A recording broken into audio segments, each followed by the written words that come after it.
భవిష్యత్తులో టీచర్ల జీతాలు ఇంత ఉన్నాయి కాబట్టి తగ్గించడం బెటర్ కావచ్చు. ఇట్లాంటి అన్ని అంశాలు ఉన్నాయి. ఇవి కొంతమందికి నొప్పించేలాగా ఉన్నటువంటి పరిస్థితి చూసాం. ఎందుకంటే ఒకప్పుడు బతకలేక బడిపంతులు అన్నటువంటి మాట విన్నాం. కానీ ఇప్పుడు అందరికి కూడా దాదాపు ₹1,00,000 80,000-90,000 దాకా ఉన్నటువంటి పరిస్థితి ఉంది. ఎందుకోసం మీరు ఆ ప్రస్తావన తీసుకొచ్చారు దీంట్లో రికమెండేషన్స్లో? ఇప్పుడు మనకి మేము యాక్చువల్గా రికమెండేషన్ క్లియర్గా మీరు బాగా చదివితే, బిట్వీన్ ది లైన్స్ అంటాం, చదివితే ఇప్పుడు ఉన్న ఉపాధ్యాయులకు శాలరీస్ తగ్గించమనలే ఎక్కడ కూడా. కాకపోతే ఈ బడ్జెట్ అనేది ఎప్పుడు ఫిక్స్డ్గా ఉంటుంది కాబట్టి ఆ బడ్జెట్లో వేతనాలు, వేతనేతర అంశాలు అనేది రెండు ఉంటాయి కాబట్టి ఎప్పటికైనా కానీ ఈ రెండింటి మధ్యన ఒక సమతుల్యం ఉండాలి అనే కాంటెక్స్ట్లో రాశాము. కానీ ఇప్పుడు ఉన్న పనిచేస్తున్న ఉపాధ్యాయులకు తగ్గించమని మాత్రం ఎక్కడ అసలు రాయలేదు అది ఎంత కూడా. సో విద్య అన్నప్పుడు టీచర్స్ వస్తారు సహజంగా కూడా. విద్య అన్నప్పుడు మనకి జనరల్గా ఏంటంటే 4 రకాల స్తంభాలు ఉంటాయి అబ్బా, మూల స్తంభాలు. ఒకటేమో బేసికల్లీ లైక్ ఈ కరికులము, పెడగాజీ ఇవన్నీ అంటాం కదా. సో అది ఉంటుంది. తర్వాత టీచర్స్ అనే ఒక మూల స్తంభం ఉంటుంది. తర్వాత ఇన్ఫ్రాస్ట్రక్చర్ అనే ఒక మూల స్తంభం ఉంటుంది. అలాగే పేరెంట్స్ కమిటీ అనే ఒక మూల స్తంభం. 4 మూల స్తంభాల మీద ఇది ఆధారపడి ఉంటుంది అనమాట. సో అందుకని 4 స్తంభాలకు సంబంధించిన అంశాలు కూడా మాట్లాడాల్సిన అవసరం ఉంటుంది. సో అక్కడే మనము టీచర్ల గురించి కూడా వాళ్ళ రిక్రూట్మెంట్ అయితేనేమి, తర్వాత మన ఫ్యూచర్ బడ్జెట్ గురించి అయితేనేమి, సో అట్లాగే జనరల్గా ఎడ్యుకేషన్కి ఎంత బడ్జెట్ ఇవ్వాలని అయితేనేమి, సో ఇవన్నీ ఒకదానికి అల్లుకొని ఉంటాయి అనమాట. అందుకని చెప్పాల్సి వచ్చింది. తర్వాత గురుకులానికి వచ్చినప్పుడు ఏంటంటే పరిస్థితి, ఇప్పుడు మనకి మామూలుగా ఈ జిల్లా పరిషత్ హై స్కూల్స్ వీటిని అన్ని నేబర్హుడ్ స్కూల్స్ అంటాం. ఈ నాన్ రెసిడెన్షియల్, ఈ నాన్ రెసిడెన్షియల్ స్కూల్స్లో ఎడ్యుకేషను బాగలేదు కాబట్టి, అంటే తల్లిదండ్రులు వాళ్ళకి తృప్తి లేదు కాబట్టి అంతో ఎంతో మంచి ఎడ్యుకేషన్ గురుకులాల్లో దొరుకుతుంది కాబట్టి గురుకులాలకు పంపిస్తున్నారు.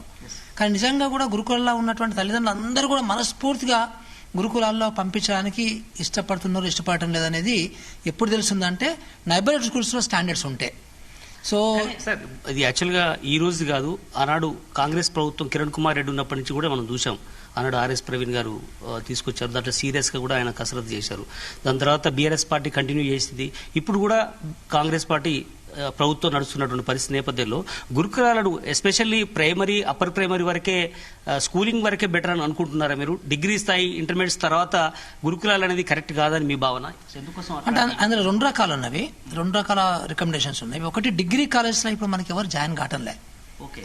సో అందుకనే అది స్ట్రెంత్ మనం ఎంత డిజైన్ చేసామో అంత డిజైన్ చేసిన స్ట్రెంత్ లేరు, నంబర్ 1. తర్వాత ఇంకోటి డిగ్రీ పిల్లలు కొంచెం స్వేచ్ఛ కోరుకుంటారు. అబ్బా మీరు డిగ్రీ పిల్లలను కూడా పొద్దున్న 5 గంటలకులే, రాత్రి 10:30 చదువు, దానికి స్టడీ అవర్స్ ఉంటవి, నువ్వు సెల్ ఫోన్ వాడద్దు, ఇట్లాంటివి నచ్చవు వాళ్ళకి. పెద్ద పిల్లలు కదా వాళ్ళంతా కూడా, ఆల్మోస్ట్ అడల్ట్కి దగ్గర ఉంటారు కదా. సో అందుకనే ఎక్కువ మనకు స్ట్రెంత్ రావటం లేదు. సో అది ఒక సెల్ఫ్ కిల్లింగ్ లాగా ఉంది.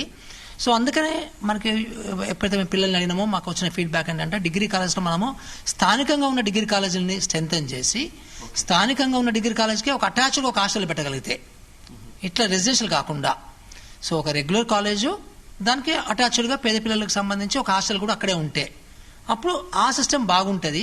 అంతేగాని మార్నింగ్ 5:30 లేపి ఇలాంటి రెగ్యులర్గా చిన్నపిల్లలకి ఉన్న డిగ్రీ గురుకులాలు ఉండడం కరెక్ట్ కాదని మేము రికమెండ్ చేస్తాం. అంటే ఇక్కడ ఇంటిగ్రేటెడ్ కాలేజీలు ఆల్రెడీ సీఎం రేవంత్ రెడ్డి తీసుకొచ్చారు. నియోజకవర్గానికి 1-2 తీసుకొద్దాం అనుకున్నారు.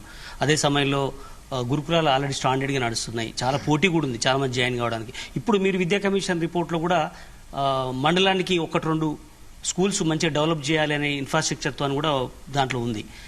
ఏంటి సార్ అంతా ఒకటే కలగూర గంపలాగా అనిపించే అవకాశం ఉంటుందా, లేదంటే మీ సపరేట్ సిస్టమ్ లాగా ఉండే అవకాశం ఉంటుందా భవిష్యత్తులో? అంటే మేము మీ రిపోర్ట్ జాగ్రత్త చదివితే ఒక దగ్గర చెప్పాము, మనకు 29 రకాల స్కూల్స్ ఉన్నాయి. 1 కాదు 2 కాదు. సో జనరల్గా ప్రపంచంలో ఇన్ని రకాల స్కూల్స్ గవర్నమెంట్ సిస్టంలో, బయట సిస్టమ్ గురించి మాట్లాడటం లేదు. అన్ని స్కూల్స్ ఉండవు ఎక్కడ కూడా. అవన్నీ ఎందుకు ఉన్నాయి? పీరియడ్ ఆఫ్ టైము, ఆ స్కీమ్ అని ఈ స్కీమ్ అని రకరకాలుగా వచ్చాయి. ఇప్పుడు మన క్యాస్ట్ బేస్డ్ కూడా 5 రకాల స్కూల్స్ ఉన్నాయి, గురుకులాలే 5 రకాల గురుకులాలు ఉన్నవి. మనకి రాజ్యాంగ స్ఫూర్తిగా పరిపాలన చేయాలంటే ఈ క్యాస్ట్ బేస్డ్ స్కూల్స్ ఉండకూడదు. అంటే లాంగ్ టైం అట్లా ఉండడం కరెక్ట్ కాదు. ఎంతో కొంత ఇప్పుడు ఆల్మోస్ట్ కొంచెం ఈక్వల్గా వచ్చారు జనాలు అందరూ కూడా, అన్ని రకాల సోషల్ కేటగిరీస్ కూడా. సో ఇంకా కొంత తేడా ఉంది కానీ బట్ స్టిల్ అంత ఇంతకుముందు ఉన్నట్టు, ఇంతకుముందు అసలు ట్రైబల్స్లో ఎడ్యుకేషన్ లేదు. సో అందుకని అక్కడ ఆశ్రమ్ స్కూల్స్ పెట్టాల్సి వచ్చింది. తర్వాత సింగిల్ టీచర్ స్కూల్స్ పెట్టాల్సి వచ్చింది. అప్పుడు మనం మా బడులను పెట్టాము అప్పుడు మనము. సో తర్వాత అక్కడ లోకల్గా ఉన్న ట్రైబల్ టీచర్స్ని అపాయింట్ చేసాము. ఇట్లా రకరకాలుగా వచ్చాయన్నమాట రకరకాల స్కూల్స్. ఇప్పుడు మేమేమంటున్నామంటే మేము నైబర్హుడ్ స్కూల్స్నే మనం పెద్ద స్కూల్స్ పెట్టి బస్సెస్ ఇవ్వగలిగి అన్ని రకాల ఫెసిలిటీస్ అక్కడ ఇవ్వగలిగితే so that should be the model. ఇన్ని రకాల స్కూల్స్ అవసరం లేదంటున్నాం మేము. ఇప్పుడు మేము ఏమంటున్నాం కొత్తగా ఏదో కట్టమంటలేము. ఈ సిఫార్సులతోటి ఈ ప్రతిపాదనలతోటి రాష్ట్ర ప్రభుత్వానికి ఎంత భారం పడే అవకాశం ఉంటుంది? సీఎం గారు ఏమన్నారు మీరు రిపోర్ట్ ఇచ్చినటువంటి సందర్భంలో? ఇది భారం కాదు. ఇప్పుడు యాక్చువల్గా కాంగ్రెస్ గవర్నమెంటే 15% మనం బడ్జెట్ అలొకేషన్ చేస్తున్నారు. ఆ 15% చేస్తే అసలు ఇంకేం ప్రాబ్లమ్స్ ఉండవు. భారం అనే కాన్సెప్టే రాదు. 18% అడిగినట్టుంది. మేము 18% రికమెండ్ చేశాము. సో జనరల్గా ఎట్లా ఉంటుందంటే మేము మొన్న వియత్నాం వెళ్ళాము. వియత్నాంలో చట్ట రూపంలోనే 20% ఎడ్యుకేషన్కి అలొకేషన్ పెట్టాలని చెప్పి ఉంది. సో వాళ్ళు ఏం చేస్తున్నారు, సెంట్రల్ గవర్నమెంట్ 20% చట్టపరంగా పెట్టాలి. సో దాంతో పాటుగా ప్రొవిన్షియల్ గవర్నమెంట్, స్టేట్ గవర్నమెంట్స్ ఇంకో 10% యాడ్ చేస్తున్నాయి. అంటే అక్కడ దగ్గర ప్రతి రాష్ట్రంలో కూడా 30% ఖర్చు పెడుతున్నారు దాంట్లో. సో మనం అందుకే 18% అనేది చాలా జాగ్రత్తగా మేము వర్కౌట్ చేసి పెట్టామన్నమాట. సో 15% అనేది వాళ్ళ దాంట్లో ఉంది కాబట్టి అది ఇస్తే ఇక మన భారం అనేది does not arise. Number 1. Number 2, యాక్చువల్గా మేము తెలంగాణ పబ్లిక్ స్కూల్ కాన్సెప్ట్ పెట్టినప్పుడు ఈ రోజు మనము ఒక స్టూడెంట్ మీద 1,00,000 కంటే ఎక్కువ ఖర్చు పెడుతున్నాం ప్రయాణం సంవత్సరానికి.